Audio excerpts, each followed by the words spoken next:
At 7:50 at night, the office is almost empty. A business owner stands beside a dark conference room and slowly straightens a chair that was already straight. The air conditioner keeps humming. The motion sensor lights shut off row by row behind him. In the window, the city looks like a reflection laid over black glass. Nothing is happening. No one is asking for anything. So why does the quiet feel so uncomfortable? What you may be feeling is the strange gap between your last big win and your sense of worth. Let's slow down and look at why a person can accomplish something impressive, then still feel unsure the moment the applause fades. Your value gets tied to your last big win when your mind starts treating achievement like proof that you are still allowed to feel okay about yourself. Not proud for a moment, not satisfied after honest effort, but allowed, as if the win is not a result, but a receipt, as if the number, the deal, the launch, the promotion, or the praise says, you can relax now, you still count. And that can feel normal from the outside. People may see someone disciplined, focused, and hard to impress. They may see a person who keeps going because they are ambitious. But inside, it can feel more like standing in a room after the meeting is over, touching small objects just to delay the feeling that comes when there is nothing left to prove for the night. One common reason is that success can become the safest way to be seen. At some point, maybe people started responding more warmly when you performed well, delivered more, stayed late, or carried more than your share. Over time, your mind may begin to connect attention with achievement, and achievement with permission to feel worthy. The quiet problem is that once a win becomes the way you feel secure, ordinary days start to feel like withdrawal. So after a major milestone, you may not fully rest.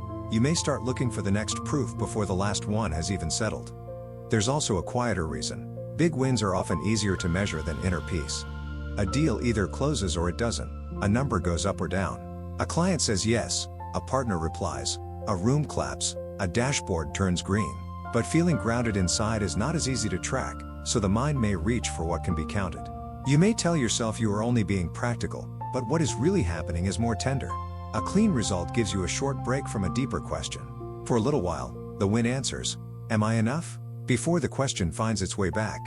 This can take shape when your role leaves very little room to be ordinary. When people know you as the capable one, the decisive one, the person who always lands on their feet, it can feel strange to admit that you still get tired, uncertain, or quietly disappointed. You may learn to keep your pauses private because the people around you are used to your forward motion. A business owner may walk through an empty office after a strong quarter and still feel a small heaviness near the elevator, not because anything went wrong, but because the role stayed on even after everyone left. Sometimes the pressure is not failure. Sometimes it is being known mostly for not failing. And this is where the contradiction lives. You can be admired and still feel unseen. You can win and still feel like the win disappeared too quickly. You can build something real and still feel almost embarrassed by the emptiness that follows. Because from the outside, the story looks complete. The office exists. The team exists. The numbers look good. The emails say congratulations. And still, at 7:50 at night, with the lights turning off in strips and the glass showing your own face over the skyline, some part of you may wonder why the room feels so much bigger after the goal is reached. It is not always sadness. Sometimes it is simply the absence of chase. During the chase, there is movement. There is a calendar to fill, a problem to solve, a call to make, a reason to push through lunch, a reason to answer one more message in the parking garage. The pressure gives the day a shape. But after the win, the shape loosens, the silence comes in. And if your value has been tied to motion for a long time, stillness can feel less like rest and more like being exposed. It's late in the building now. The cleaner has already passed through the hallway once. A few office doors are cracked open, and one monitor is still glowing blue at the end of the row. Imagine a founder standing by the window with a key card in one hand and a phone in the other. Earlier that day, something good happened. A contract got signed. A call went better than expected. Someone important said, "You did it." For a few hours, there was a lightness. Then everyone went home. The celebration thread slowed down, and the building started getting quiet. He tells himself he is checking one last thing. He opens the same spreadsheet again, not because the numbers changed, but because the numbers are easier to look at than the feeling underneath. He adjusts a chair. He wipes a fingerprint from the glass table with his sleeve. He waits for a reason to stay 5 more minutes. If you've been there, you're not strange. You might know someone who lives like this.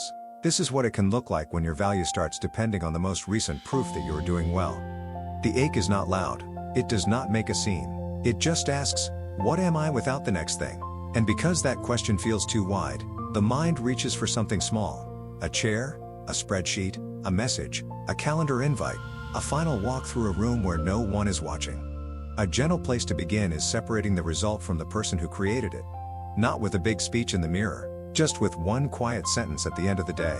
Something like, "The win matters, and I am still a person when the win is over." Then let the sentence be plain. No dramatic feeling required. You might say it while turning off the office lights, closing a laptop, or standing in the elevator as the numbers descend. This helps because it gives your mind two things at once: respect for the achievement, and a little space from being swallowed by it. Another small practice can be noticing what stays true when there is no audience. After a strong outcome, write down 3 ordinary facts that are not performance-based. I was patient with someone today. I admitted I did not know something. I came back to the office even though I was tired. These are not trophies. They are reminders of character. They may not feel as exciting as a big win, but they show a steadier kind of value, the kind that was present before the result arrived and will still be present after the noise moves on. And there is something else here that is easy to miss. Sometimes the discomfort after a win is not a sign that the win meant nothing. It may be a sign that part of you is ready for a different kind of measure. Not softer because it is weaker. Softer because it can hold more of your real life. The part where you work hard, but also get lonely. The part where you are grateful, but still worn out. The part where you can be proud of what happened and still admit that applause does not keep you warm forever. A last big win can be meaningful without becoming the place where your worth lives. It can be a chapter, not a mirror. A marker, not a verdict. Something you built, not the only reason you matter. When the building gets quiet and the lights go out by themselves, the silence may feel strange at first, but it can also become the first place where your value is not being negotiated.